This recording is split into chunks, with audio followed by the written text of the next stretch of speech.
Welcome to Chillin' 101. We hope this video helps. You begin by proving ownership. Gather the Apple ID email, device serial number, and your proof of purchase. Once done, try the official password reset at Appleid. Apple. Calm, because that often resolves the problem immediately. Make sure to check whether Find My iPhone or Activation Lock is enabled, since those block removal without credentials. If you cannot reset the password, do not attempt unauthorized workarounds. Instead, prepare documentation and move to account recovery or Apple support steps next. Once you cannot reset the password, start Apple's account recovery process from the Apple ID page. You'll provide contact info and follow verification prompts, and you should expect a wait while Apple confirms your identity. If you can sign into iCloud.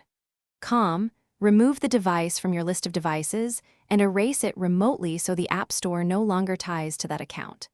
Make sure to avoid factory resets that leave Activation Lock intact. Instead, schedule recovery completion before attempting device resets or transfers. You finish by contacting Apple support if recovery isn't successful. Bring government ID and the original purchase receipt if you go in person.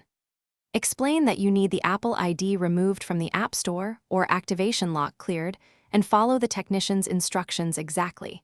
They will verify ownership and may remove the account or provide next steps. If something goes wrong, ask for escalation, note reference numbers and staff names, and be ready to submit additional documentation to complete the removal legally. Thanks for watching. Consider subscribing if we helped you.